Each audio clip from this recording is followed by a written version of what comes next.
This is Talking Devils, the leading independent Manchester United podcast. I'm your host, Wayne Barton, joined by two former Manchester United players, Phil Marsh and Lee Lawrence, to talk about the week before and the week ahead at Old Trafford and Manchester United. Phil, how are you doing?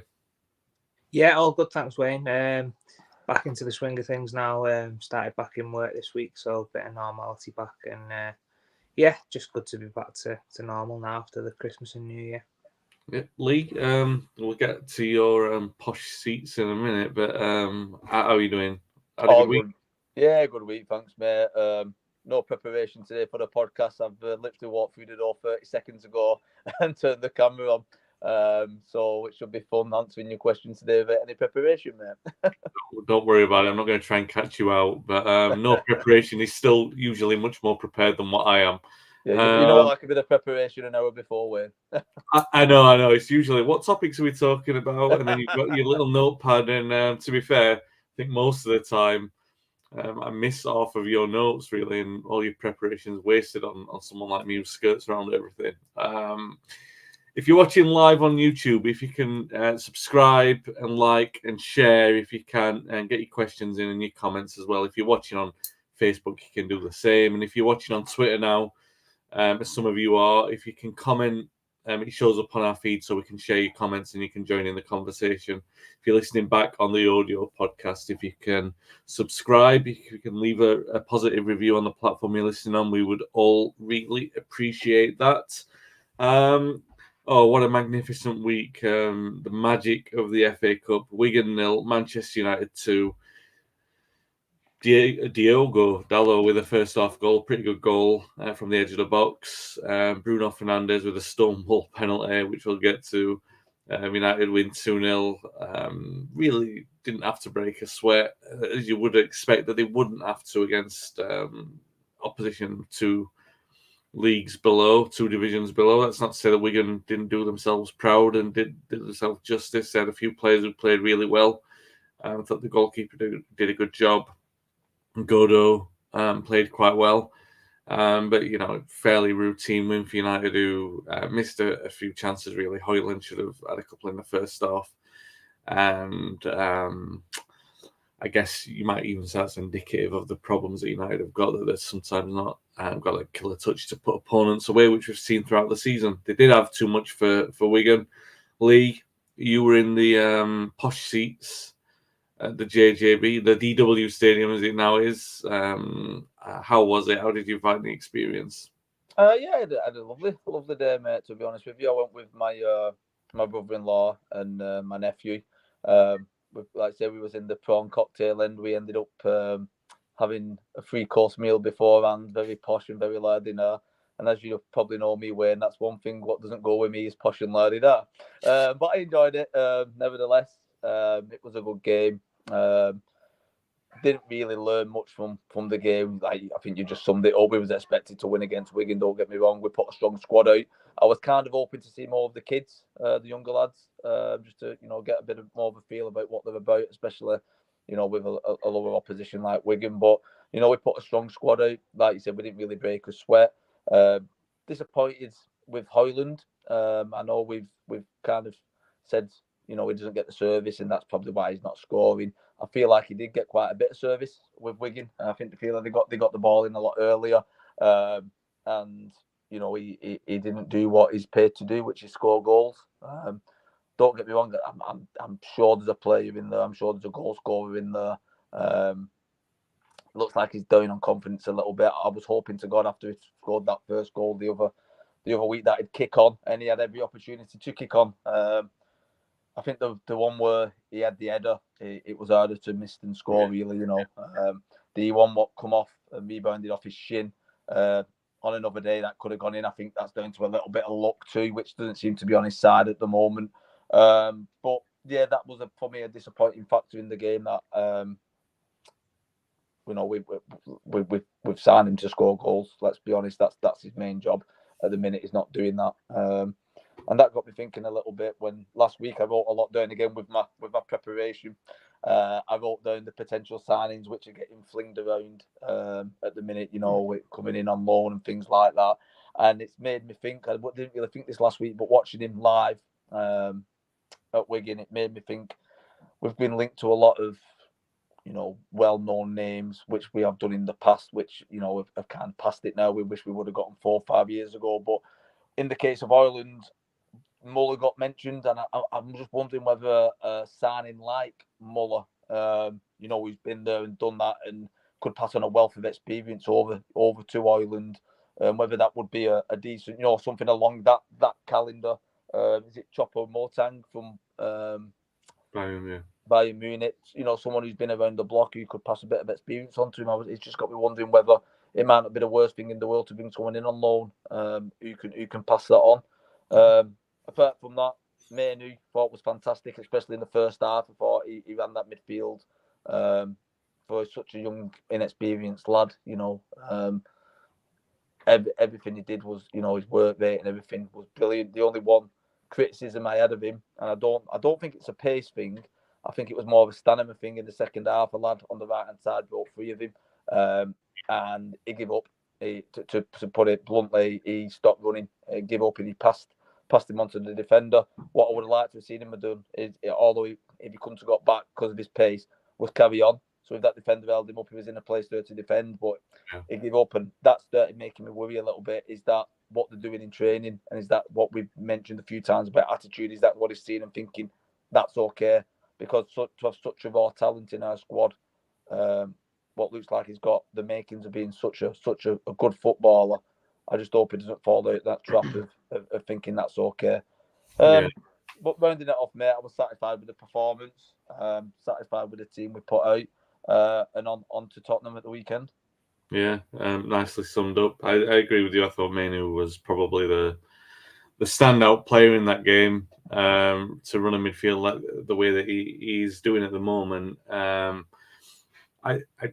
I see what you're saying about you do worry about the bad habits in this team, and it's never so much that it's so obvious, but it's more about the way that I perceive it is that when you look at the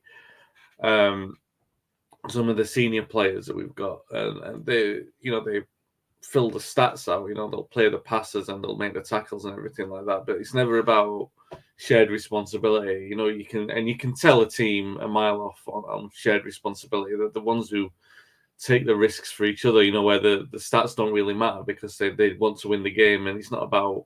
Yeah, I think Maguire is a culprit of this sometimes, that he'll play the pass that's safe for him and not really safe for a teammate. You'll play someone into trouble, or they might not even look like they're in trouble, but they'll be in a dead end, and then we have to start again. I'm not saying he's the only one. I think there are a few players like that, and like I said, it's not so much that they go missing; it's that they have a way out, really. And it's one of those very difficult things as someone who watches football, as someone who analyzes football, as a coach or anyone like that. It's very difficult to kind of know a trend like that, because it almost becomes like persecution. You're picking on players and saying, well, why did you make that pass? Why did you make that pass?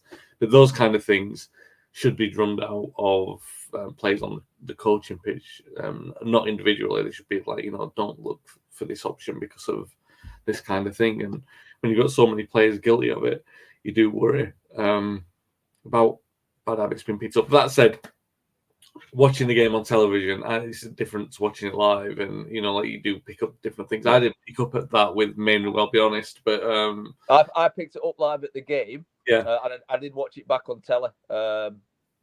Not the day after that, and it's not visible on telly. So you do see a lot more, obviously, when you go to the games. You know what I mean?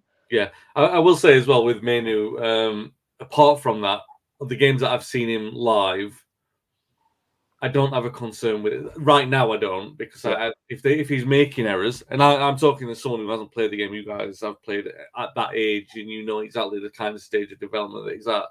But I haven't seen.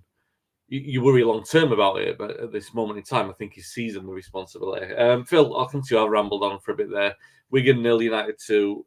We're waxing lyrical about Mainoo and how well he played. What about the goals? Dalot scoring a decent goal. Rashford, who had a mixed game really, but played a part in both goals. and obviously the penalty with Fernandes. What did you make of United's performance in general and the goals that they scored?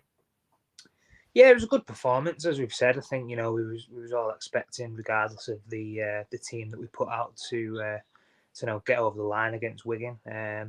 I do want to actually just give a quick shout out to the goalkeeper at Wigan, actually, because he was at Pilkington's with me about 3 years ago, Sam Tickle. So obviously really good to see him obviously get into the first team at Wigan and break through. He's a great lad, only a young keeper, and I think he's obviously got a big future ahead of him. He's a top lad and a top keeper. So and he did really well on the night. Obviously it's a big occasion, playing against the giant in football of United. So to come up and sort of put in that performance, it was a great thing to see for me, especially with obviously playing with him a couple of years ago. Yeah, obviously with the goals, Dalot, I thought it was a good finish. We've seen him do that a couple of times this year. He has got that in him where he can, from outside the box, he can curl a ball in at times. I think it was a good cultured finish, really. Used the defender and just whipped it round him and found the bottom corner. So that was a good goal. And then Rashford, as you say, he had moments where you thought, oh, he's going to do something, and didn't quite pan out. And then other times, he looked as though he was going to, get himself back playing into the way that we've seen sort of in play last year with, moments of brilliance. But I think with him as well, it's like Højlund as well, the both of them two at the minute, they're just lacking that confidence in front of goal. They're not, things aren't coming easy to him.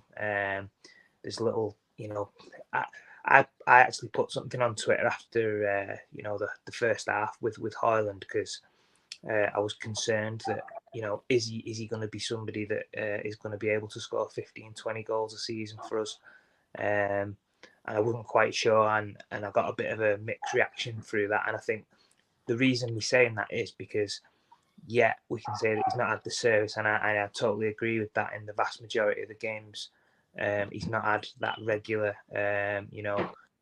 flurry of balls coming into the box and chances, and he's been feeding off scraps. But I think the other night against Wigan, a natural goal scorer and somebody who's a proper finisher would have probably scored 2 or 3 goals in that first half. I think it's just it's difficult because you always compare players to you likes of Van Nistelrooy, Andy Coles, the players we've had in the past, Van Persie.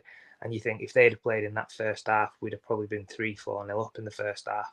What I'd say, Phil, and it's only because I've got it in my head and I was thinking this, and it sounds really harsh. What was the lad who come? I can't think of his name. His name's completely left my head, but he come on loan last season from Burnley. Oh, Weghorst. Yeah. He's not doing much more, if anything more, than what Weghorst did. In the terms of what we've signed him for. He's working hard. He's getting himself into positions, but he's not finishing, and that's what Weghorst did, wasn't it, last season? Kind of thing. For me, on a personal note, I think he's got a hell of a lot more potential than Weghorst. Don't get me wrong, and you can see he's a better player. But as a product and what he's giving us, I don't think he's giving us much more than what Weghorst gave us last year at the moment. No, I agree, and I think, and this isn't a criticism of the lad, and I wasn't sort of trying to dig him out, because I think for me personally, I think he's been thrown in the deep end. I think when we signed him, we needed to sign at least another striker as well as him to come in and sort of not put him under so much pressure. Yeah. I think obviously the supply line to him's not been great, and he's been feeding on scraps the majority of the games. But I just, from what I've seen so far in terms of in the league, especially in the Champions League, it's been a bit of a sort of different story. But in terms of what I've seen in the Premier League, which is the bread and butter, the opportunities that he's getting, he's sort of snatching at things. He's not sort of composed, and he's not sort of got that ice cool sort of look about him in front of goal, which that might come and he might prove us all wrong in a couple of years. He might be flying, and I hope that is the case.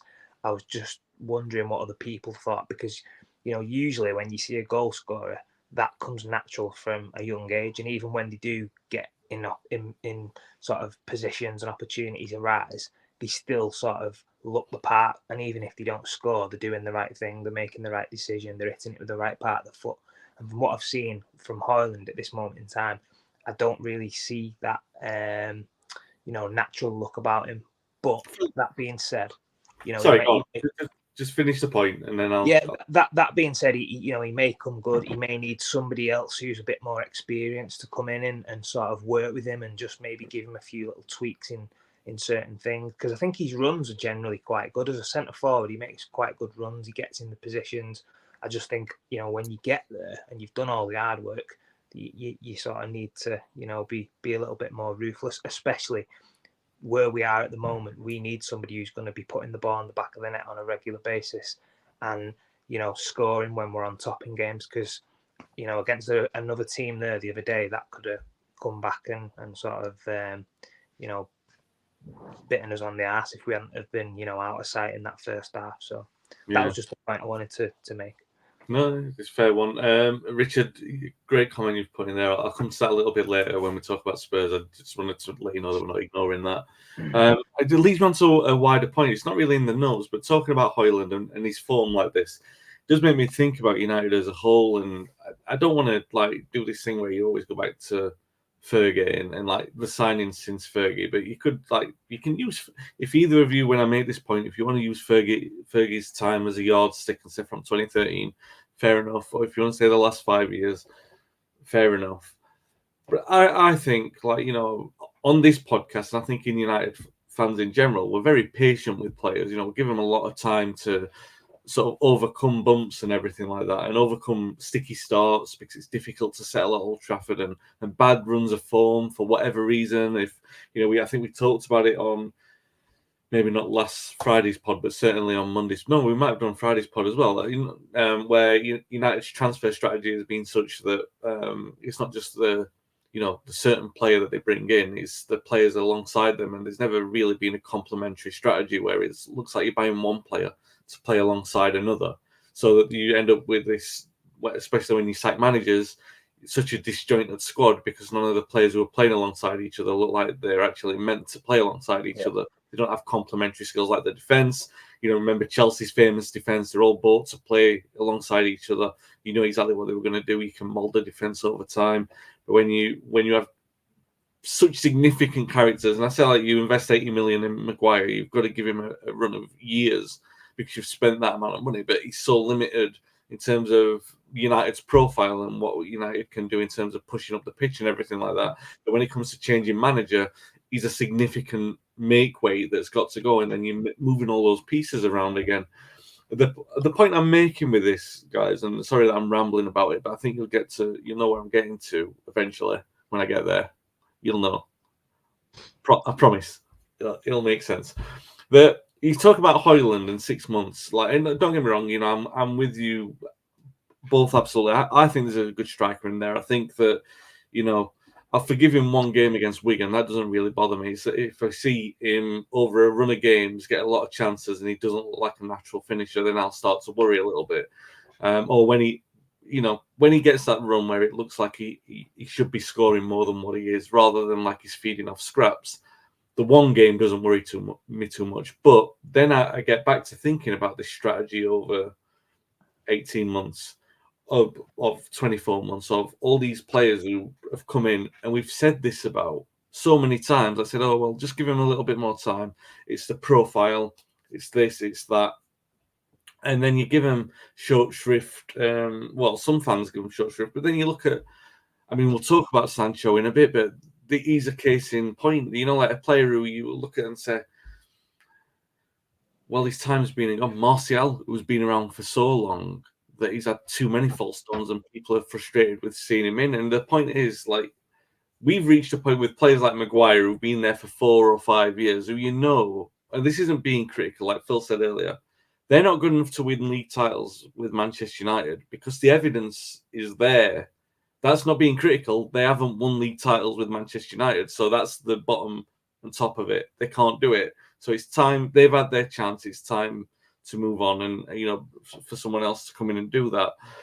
And I just wonder where that line is, of how long you try a player for. How long do you say, we've given them patience, we've given them opportunities. Because I look back at players, and you mentioned some earlier, like Van Persie and Andy Cole. Andy Cole had a difficult time settling in. A lot of people will forget that. But he still scored 12 goals in his first 18 games. He still scored 5 goals against Ipswich. He still scored. I know everyone talks about the West Ham game, but he still scored important goals in the running. It wasn't like he just flopped on the big stage. He was showing signs of promise, and he famously didn't settle alongside Eric Cantona, and he broke his legs. And at one point in 96, 97, it looked like he'd be going. But then Cantona left and Sheringham came, and Cole became a striker in his own right, and he was scoring 20, 25 goals a season, and he blossomed into a striker. Now, I'm saying he had like 2 years to sort of wait out, but generally, Sheringham, slow start, but hits the ground running halfway through his first season. Solskjaer hits the ground running immediately. Countless players we can go back and say this about. Veron didn't, and he was out. 2 years it took him. Other players, Kago, a couple of years, and he was out. 2 years wasn't, that was too long a period of time for players like that. And that was under the Ferguson reign when things were better, and you've got a proper better barometer of success because you know what failure is. And that's where I'm coming from with this, guys, is like, how long are we looking at for each of these players in the squad? How long do you give even the better ones that we've got recently, Casemiro, Martinez? Where are we at with that? I mean, how long do you give this? I'm not saying to win a title because we know that we're in progression right now. But with Højlund in case in point, because we're talking about him and he's the best jumping off point for this conversation, how long do you think it's reasonable? Without being, I'm not saying to be harsh on him here and to kick him while he's down on him. Wayne, can I just jump in there and just say, do you know what I think it is? I think obviously because of the way the club's been for so long now, in terms of, we've not been at the top, we've not been winning trophies regularly, the team's not been performing as well. I think naturally, as a fan base and as fans and supporters of anything, you sort of tether starts to wear, and you give maybe people less time just because the standards that have been so good over the years are started to dwindle, and we're expecting people to come in and start to change the fortunes and maybe deliver a little bit sooner for the money that we're paying out. I think that probably, although it's not fair on maybe certain individuals, because as you say, you come into Manchester United, a lot of players will need time to settle in, to get used to what it is playing for Manchester United, playing in front of the fans and sort of getting used to the English game and stuff. But I just think because of how sort of poor we've been sort of in relative terms to where we was sort of 10 years ago, that now is sort of playing a factor in the sort of time frames that fans are maybe giving players to sort of hit the ground running. I think too, Wayne, just going off the point you made and going back to, like I said, the year that me and Phil was at the club and the year we know best under Sir Alex Ferguson, the game's changed massively. So when we was there, like I said, the formation was 4-4-2 more or less all the time. We knew a system of play. Nowadays, we're changing formation every day, every game. We've got different personnel. We're not giving like I said, you used to sign players to complement another player. So, like I said, Dwight York and Andy Cole, for example, you used to sign a player to complement a player. You see centre backs, you'd always have someone who was fast and maybe someone who weren't as fast but was a bit, hard, and you used to match your players up. Nowadays, because I feel like we don't have an identity of how we play and what we at the club at the minute. I don't think we've had that for a long time, and I think this is why we're struggling to get players in and to hit the ground running. Because, like I said, one day they'll be playing maybe on the right, next day they could be playing on the left, next day they're playing with a full back what wasn't there the week before. Then we're playing a different formation. We're either playing two defensive midfield players, or we're playing 4-3-3, or we've got one up front, or we've got two up front. There's no continuity. Do you understand what I mean with that? And I think that's why players are finding it hard to come into a football club such as Man United, not have a structure in place already, not know who the job is, not know who they're going to be playing in, week out. And I think that has a massive effect. You know what I mean? Because that for settling in. Because if you're playing week in, week out as a striker with another striker, the weaknesses, the strengths, that guy's going to hold that ball up, so you're going to spin and run off him and hopefully get the second ball. If you're playing as a winger, you've got a striker up front who's going to like to have an early cross for headers. You've already got that in before you started the match. If you're only getting, the team sheet, a couple of hours before the match, it's hard. It's got to be hard. It's got to be hard to adjust to a different formation and different tactics week in, week out. So I think your point's very valid from our era to the era is now where we're signing players and yeah, on paper they're great players like Donny van der Beek. Ajax, he was a fantastic player and he come at a time where he's coming in trying to play a formation in a team where he's probably playing it this way one place and then the week after he's playing another formation with another team and it's just hard. It must be hard to settle with that one. Yeah. Let me just ask. Sorry, Lee, Phil. Sorry, both of you. Really, just a quick point on that. Van der Beek's a really good point to the one that I'm making. We signed him, and he wasn't playing from the start, so you knew within. I would say a strong gut feeling within 3 months that he wasn't going to make it at the club. That he was going to already take a dramatic turnaround.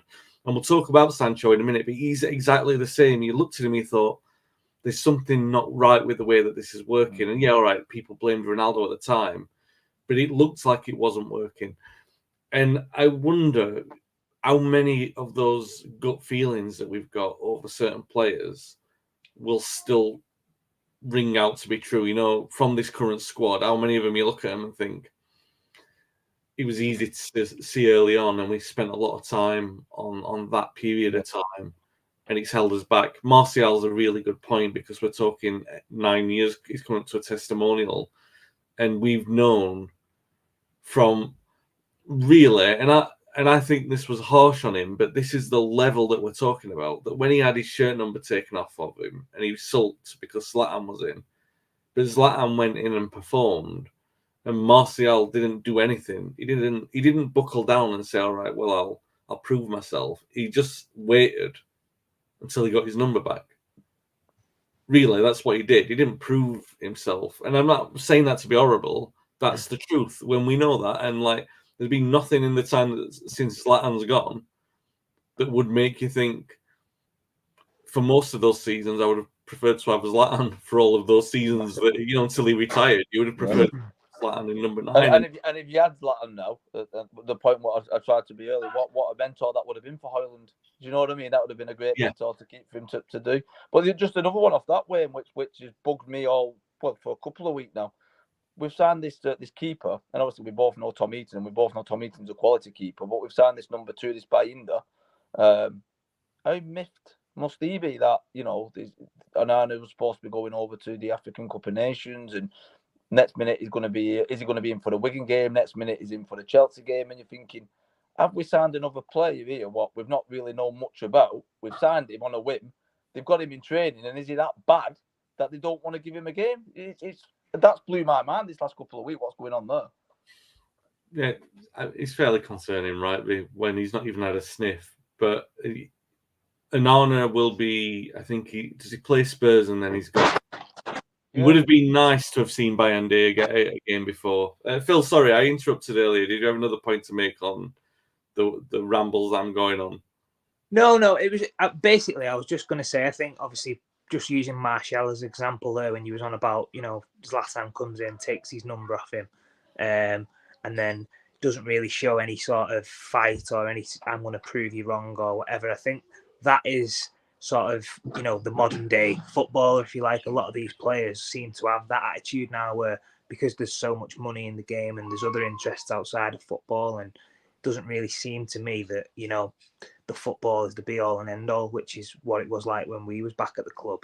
A lot of these players don't really seem to have that real burning desire to want to prove that they are, worthy of a shirt and that they can, be the one that, is what fans think and they can hit that potential that we know they've got. I just, for me, that's a massive problem with not just Man United. That's a sort of generational thing that's sort of happened over time, and you see a lot of clubs struggling with this. But I just think the recruitment side of things, especially, in the last 3 or 4 years, has been really poor, and we're spending far too much money for not enough, not just straight results that come in and hit the ground running, but for the right characters as well that you sort of need to bring into the dressing room to sort of be an example to some of these younger players, like as we touched on before, lads like Mainoo, and they're going to be top players. And if they're looking at some of these seasoned professionals and their attitude's not right and they're not,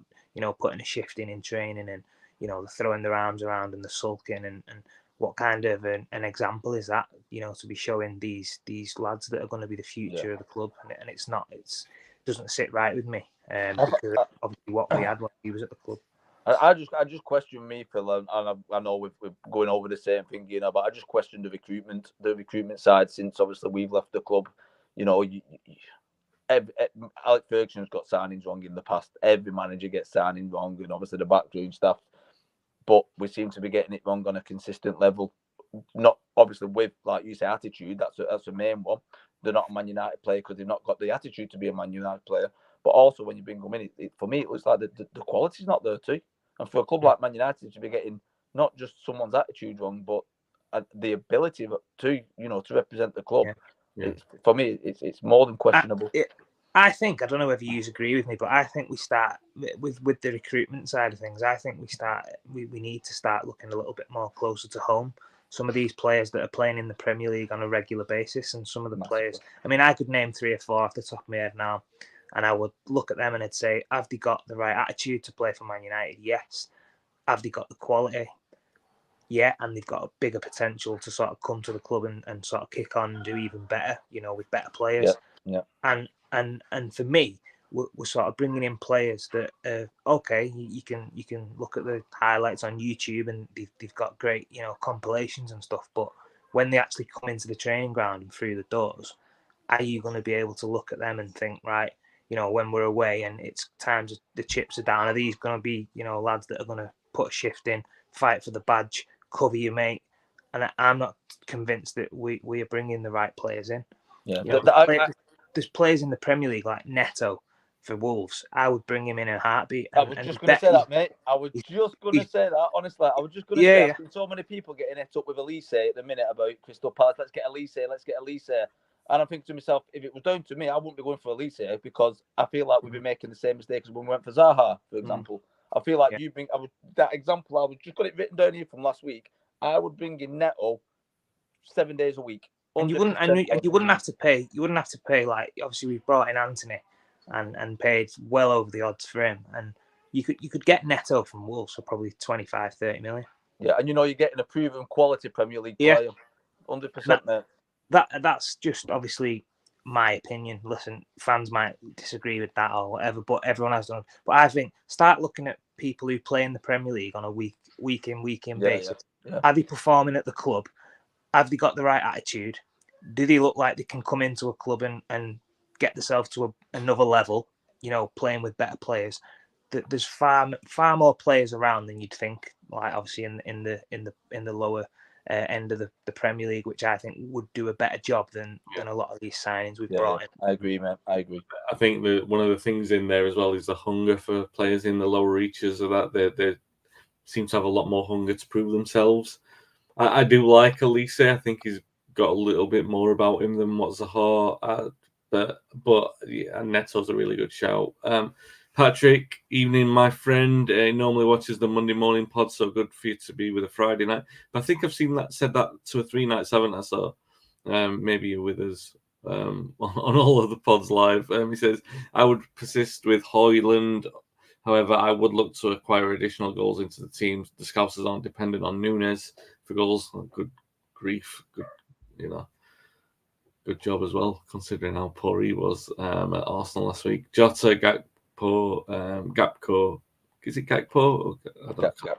Gakpo, Diaz and Salah can score. Arsenal similar, of course. So we need to spread the goals around and see. I totally agree with that. To be fair, I do think we need another striker massively in the market. I think last year, in January or not. Yeah, sorry. I think last year we got away with it because of how many scored by Rashford. Do you know what I mean? Rashford hit a purple patch and he was pulling us out of the fire. But when you mention other teams like Arsenal, they share the goals around Saka, Martinelli, Jesus, Odegaard. I think he's just mentioned Liverpool. Salah's obviously a consistent goal scorer for them, but for us, at the minute especially, we haven't got anyone who's a regular income, a regular source of goals. So that is why obviously Højlund is going to get a lot of the sort of stick and a lot of the limelight because he's been brought in to sort of be our main source of goals, and obviously 1 goal in 15 in the league isn't great reading. We haven't got another striker for that when you look at it. No. You have to go down to, is it Joe Hugill? Joe Hugill, I think he might be going on loan as well, yeah. He's another out-and-out striker. Apart from that, who else have we got? We've got, like I said, Marsh, who we've all kind of forgot about now. But we haven't got no other strikers. Yeah. It's for me, that's crazy. In the first team squad of Man United, to have one striker who's 20 years old, who's got no experience in the Premier League, who's not really got much experience anywhere, really, because he didn't have that long in Italy. For that to be our main striker without a backup, and that's going back to the beginning of the podcast, I feel like we do need to bring someone in with a bit of experience. Massively. It would be better to have Premier League experience, don't get me wrong, but I think it would help the kid out massively. Well, I said that because I said that's why I think he's got a lot of pressure on him, and he's been through in the deep end because, as you say, he was injured when he first come in. He's not got the experience really to be coming in and sort of hitting the ground running. And, you know, we definitely needed another striker to sort of share the workload and sort of for him to learn off, ideally, because he is only a young kid and he has got potential to improve, but he's just not got anyone really at the minute to sort of rub off and look at and learn from. So, well, I do feel for him in that way. This is a good point about Sancho and talking about strikers. I mean, the other point is with Ten Hag, with the system that we're playing with the players that we've got, hasn't always worked, right? You know, Rashford can't go through the middle. So when Højlund's not there, what do? Patrick has said about Sancho, and we'll talk about him now. He says Sancho is a curious one. Ole told The Athletic the scouting department said he'd solve the right wing issue, which is right. That's what he was brought in to do. And he arrived and he played on the left straight away, which is right. Left. Seriously, what happened to due diligence? But the other thing, forget about that, because I mean, that was 3 years ago or 2.5 years ago. Now, go back a year and a half, and he was playing false nine in the summer. You know, and he actually, do you know what? He wasn't doing a bad job in there. I'm not saying he was brilliant, but if you looked at that system now that United have got, and you wanted to say, oh, do you know what? Take Højlund out for a run of games, but you wanted to see something different, and you look at the players, look at Rashford, look at Garnacho, look at the players who play that kind of way, there's a very good sort of explanation that says Sancho could play false nine in there, because then you're allowing Rashford and Garnacho that kind of space, and Sancho can move around. However, there's no Jadon Sancho because he didn't say sorry for the discipline issues at the start of the season, which left him out of the squad, which caused this divide, which has left him in exile for 3 months, and he's rejoined Borussia Dortmund on loan, who are going to be paying all of his wages. So United will save, I think, approximately £6 million, which could alleviate the opportunity to sign someone on loan. It might not. Either way, Jadon Sancho's gone. The bump that we'll be taking on him is going to be similar to, the other players that he don't want to even think about at the moment. But Sancho's definitely one where the value is dropping exponentially, and that's even if Dortmund want to take him back on a permanent basis. They're saying that welcome home right now, but will they be saying that in the summer? Will they be looking to negotiate those prices and everything? He's got number 10. They're quite happy to have him back. Jadon looks quite happy to be there. Just feels like a massive, colossal waste of something, an opportunity for club, for player. I think United have been very fair with him. You know, they gave him time off last year. Fans have given him a chance to settle when his form has never looked good. He's never really seemed like the sort of player who would fit into United, because we thought we were getting the winger who was capable of dribbling and darting past players, who showed like that in the Bundesliga. But at United, he was stop and start. He couldn't run past players. He was moving into space very well, but he couldn't actually move with the ball as well as what we believed he could. And that had a massive issue when it came to the way that we played, because we already have players like that and not enough players who are good at the movement. They're very good at stopping and passing the ball, but not moving to actually receive it. Jadon, unfortunately, became one of those, swallowed in the system, because he didn't play on the right, and we needed another right on that side of player. Greenwood initially stepped up to be that player, and Sancho and Rashford were fighting it out on that side of Martial, and then Ronaldo when we signed him. So we had an abundance of players there, and then obviously Anthony came in, Sancho, Phil, what do you make of it? Yeah, again, I think, I said it before. I think it's a sort of a generational thing. I think with him, he's sort of attitude has sort of been blatant for everyone to see, really, with the way he's acted. Yeah, some people might agree with the way that he was treated probably wasn't ideal, but again, the manager's come in. He's had a lot of issues to deal with. He's had a lot of high-profile cases. He's sort of come in and put that discipline throughout the squad, which was great to see, refreshing, because we've needed that for a long time. And for me, it's just about sometimes you at a club, as a player, you step out of line. You might make a mistake. You might do something where you need to just man up and apologise and sort of work even harder then to sort of prove a point that you sort of sorry for what's happened, and you want to prove to the fans that you sort of can overcome that little bit of adversity. And for me, I don't think Jadon Sancho strikes me as that kind of person. I think he's been quite happy to keep getting his money and doing these sort of like personalised programs within the club that I've read he's not been sort of attending that much. So again, that this all stems down to the recruitment side of things. Sancho, yeah, looked really good in the Bundesliga, playing really well. We thought we'd, bring him in and he'd sort of, transform our team and be somebody who would be exciting and, beating players, getting balls into the box, scoring goals, assists. And it's just not panned out at all. And again, that sometimes you can be a little bit unlucky when you make a signing, and you can have all the best interests. He can look the part. He can speak well. He has the right sort of attributes when you're looking at a player profile. But for me, I just it's just not worked at all. It's been a shocking another shocking signing that just hasn't worked out. And I think for me now, I don't think he would be welcome back at the club, even if he went to Dortmund and refound himself and sort of started playing really well like we know he can. I don't think that the United fans would tolerate the sort of way he's gone about it and sort of everything that's followed him sort of leaving and going back to Dortmund. So again, it's another massive hit that we're going to probably have to take when he does finally leave, if he does come back on loan. Yeah, it's a tough one. Dan, evening Dan, hope you're doing well, mate. He says, I suspect he will go back to Dortmund in a permanent transfer in the summer in a cut price deal.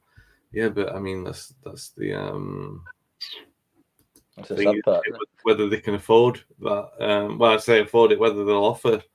And how much at that point? Like Donny van der Beek, £3 or £4 million. If we wanted to move Anthony on, what are we going to get back for him? Like Pogba went for free, and yeah, you're right. You could talk about 20 quid. For I don't know if that's what we got for Van der Beek or what we can expect for Sancho. Lee combined, I think. Combined. Oh, dear. Well, they both went to the Bundesliga. Lee, what do you reckon of this? It's disappointing, right? I mean, he was backed by the club. Nobody can say that he wasn't, and they gave him, this manager gave him backing, like allowed him to have a lot of time off. I think in a matter of discipline, even if you're a player, right? If you're a player and you're faced with a situation where you've got to say sorry, or you want the manager to say sorry to you, do you really want to be? And I'm talking like, say, if you've got a teammate, like say Phil has done a Jadon, right? You're in the same dressing room. Phil's done a Jadon, and he's saying to all the lads, if the manager doesn't say sorry to me, that's it. And the manager wants him to say sorry. Do you want to be in a dressing room where the manager apologises to a player over a matter of discipline? No, and it would never have happened in our era, mate. To be honest with you, it just wouldn't have happened. Well, at the end of the I know that with Sir Alex, it speaks for itself, but I'm talking about any dressing room. To me, if going on the discipline side of things, I wasn't really going to go down that route because I don't know much about. Obviously, we all have our inklings about what's going on, but we don't really know the real reason properly. So I wasn't going to go down that route. But if I'm in anywhere and you've got a manager in a football club, no matter if you're playing for Stalybridge or you're playing for Man United, at the end of the day, you've got to respect the manager. You've got to respect the team around you. You're bringing ill discipline into that changing room, and then a player thinks he's got that power to overturn what the manager said and wants the manager to apologise to him. That's a bad egg, mate, and that needs to go. It needs to go because once one person gets away with it, another person gets away with it, another person gets away with it. The young lads which are coming through the system see these so-called role models getting away with bollocks like that, for want of a better word, and it rings through the club. So they've got to go on that with that attitude. It's no good for the first team. It's no good for the younger lads. It's no good for the club. It's no good for the player. It's no good for the, you know what I mean? For me, the best thing what's happened is he's gone out the club. I was going to go just make it a lot more simple. The way I would judge Jadon Sancho is on the football pitch. And on the football pitch, he has not done what I thought he was going to do. Simply not good enough when he's played. Like Anthony's not good enough when he's played, and being brutally honest, you can only judge them on what they do. Yeah. And for me, they've not been good enough. They've not tried hard enough. They've not showed enough quality when they've been on the pitch. And for that reason alone, I'm not disappointed that he's still not with us, to be honest with you. Yeah. Fair point, well made. I'm doing the guy from Royal Family there. Fair point, well made, Barbera. Dan says, I'm disappointed that wasn't on over Christmas. The only time a manager apologised to me was for not taking me off sooner. Very good, Dan. Very good. All right, let's go Spurs quickly. They had a pretty strong December, actually. Had an injury crisis of their own, which apparently, when it happens to other clubs, injury crises can get reported in the press, and it doesn't put a manager under pressure, but it happens at Manchester United. It's the manager's fault. They need a striker. It looks like Son looks like he's going to miss the game because he's captaining South Korea. United have got players back in training, but some of them, Shaw's an outside bet to be in the squad. Martinez and Casemiro look like they're a little bit off. Just come back to Richard's comment earlier on as well. Do we think that the presence of Sir Jim Ratcliffe will be a genuine boost to the team? Fans are saying it's a boost, so do the media, but Phil and Lee, as ex-pros, think it will be a factor. You can factor all that into what I'm going to ask you guys. I think for me personally, it depends on what he does. If he tries to do a Michael Knighton and kick the ball into the net, then I don't think a modern crowd will receive that very well. Would a modern crowd really receive a board member going onto the pitch? I'm not sure. I'm not sure the United crowd might want to see a little bit of action instead of presentation. We'll see. I don't know. But yeah, the Ratcliffe thing, the game itself, Spurs are looking a little bit better than what they were. Phil, I'll come to you first. What were you expecting on Sunday? Yeah, well, I'm expecting a tough game. I think, as you say, Spurs have been, they've overall this year they've done really well. They've been a massive sort of dark horse for me. I wasn't expecting, after losing Harry Kane, I was expecting him to struggle, but they've signed some really good players. They've sort of rejigged the team a little bit and put that Pedro Porro in at full-back, who I think is doing really well in there. He's a great player, I think. And the other full-back, is it Adoye or whatever his name is? Yeah, he's good. I like them both, yeah. Really good. I think they've got a really good balance across the team now. So, yeah, it's going to be a tough game. I think, we're sort of, going to go into that as underdogs for me, I think, because Spurs have sort of performed a lot more consistently. Although, we have still got an opportunity and a chance to beat them. They have dropped points at certain times against teams you wouldn't have expected them to. So, we just have to turn up and do the basics, which is just work hard, make sure you all put a shift in and apply yourselves, and you've got a chance. But I do worry because of the sort of lack of consistency that we've shown over the season. you sort of get your hopes up a little bit, and you think that we're going to start a little run together, and sort of, it just slaps you in the face, and we're sort of back to sort of reality. But yeah, optimistic, but again, there's not a massive part of me that is sort of confident that we can go there and get a really good result, because I just don't think we're at that point at the moment with where we are. Hopefully, with the injuries that are coming back, another couple of weeks, we get some of them players like Casemiro and Martinez, Shaw, back up to some speed, and we should hopefully start seeing a little bit more consistency with the performance and getting that settled back back together, hopefully, which will give us the platform then to sort of move forward. Yeah, Lee, it's a good point there. The defeat against Spurs earlier in the season sort of summed up United for a lot of this season, where they've played against a team where they've probably taken them for granted in a way. They thought, they might be a little bit easier to play against. Like Spurs were still getting used to life without Harry Kane, and then we sort of didn't assert ourselves, even though the game was there for us to do that. Seemed to be a massive attitude thing, and then we conceded a goal and collapsed. And we've seen that so many times this season. The ingredients are there for something similar, and that's what you want to see. A different recipe from the United team, basically. All the things are there. He said there's no sun, so they might have an easier time of it. But you kind of get the feeling, if we're saying these kind of things, they feel like the same kind of things that are in the United players' heads. And then it gets about half an hour in the game, they're coasting. They don't take advantage of a situation that's there for them to take advantage of. West Ham, Forest lately, these games where they were there, they could have done it. They could have, if they'd been assertive and taken advantage of the situation, they could have had comfortable results. And I'm not saying that that's the case on Sunday, but it's a similar kind of scenario that is set up for that. And then you've got a Spurs side who look very comfortable in terms of the direction under the new manager. Very adventurous as well, I should say. So they're going to come looking for a win. They're going to come knowing all that about United. It's not one that we can take for granted. No, definitely not, mate.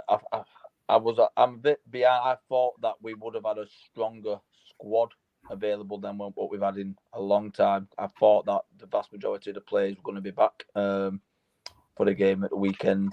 I think that's got a massive that's a massive factor in the season so far, that we've been so low on squad members. Sometimes I've looked at the bench this season, and it's been hard to pick at anyone with any experience whatsoever. You know what I mean? So it's we need to get your likes of Casemiro's and your Martinez's back. Now, even if they're back fit, I wouldn't say that they possibly start, because obviously they've had a long time out and they need to get match fit and things like that.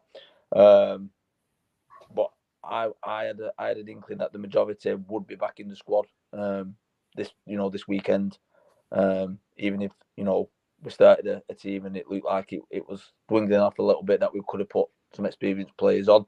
Listening to what you just said there, I wasn't aware that Casemiro and Martinez were still a little bit off. Is that a definite? Yeah. Well, they're in training. They're off starting. I would, outside bet of the squad. I would say. Yeah. Like I say, I think, like Phil said, I think we will go into it as underdogs. And I think it's going to have to do with a lot with the manager, what formation he puts out, how he wants to go about it. Does he do what we did against Liverpool? Realise that we're not as strong as them, and sit back and play for a draw and try and hit them on the counter attack. Garnaccio's in great form at the moment. He can do something. I'm presuming they'll probably put Garnacho wide and Rashford again. Is he gonna sit back and hope for a break? Might be our best option. But then again, like you've mentioned, I believe there's about 4 or 5 starters of Tottenham what aren't available. So they're weakened a little bit. So that's going to go into our favour. It's just not optimistic, mate. And like I said, we've not been optimistic all season, and there's nothing. They've not given us nothing to change our mind yet, have they? But getting a bit more optimistic. We won against a League One opposition in Wigan. But again, it didn't. Like I said earlier, it didn't really prove anything. It didn't show anything. So no, I'm not optimistic, mate. I just hope that we match them with effort, and and I hope that we keep it competitive. And I think at the moment with your likes of your Arsenals, your Liverpools, your Tottenhams, your Cities, we want to be competitive. We don't want to get run over. And for me, if we can keep it competitive, draw, maybe nick a win, I'd be more than happy with that, Paul. Yeah, definitely if we nick a win. Dan says, I think the outcome will be similar to Villa. Spurs play a high line. I never seen Ange change his tactic. It was the same with Celtic. If we can find a ball over the top, we should pick them off. Well, that's quite optimistic. Russ says, I don't understand you see it this way. I'm not quite sure what you meant. He said maybe he's talking about us being a little bit pessimistic. All in contention to be in the squad. Spurs do play high line, just like Villa. To us, he's agreeing with Dan. Maybe that's the point. Disagreeing with our pessimism.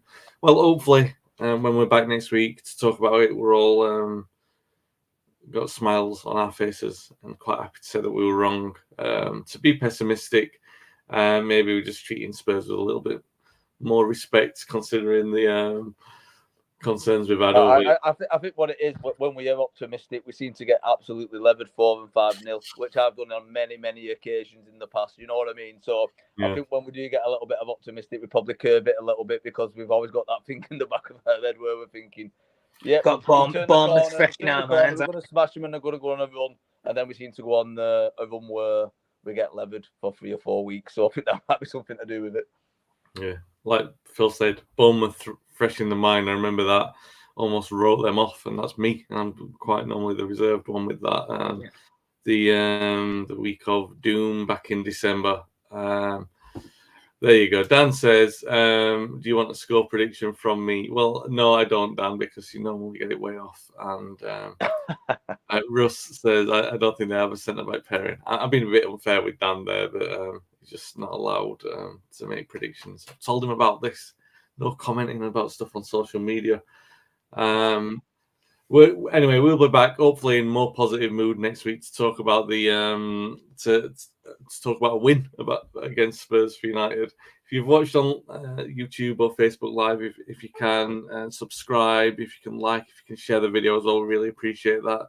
If you're watching the replay, feel free to comment. We do reply to the comments.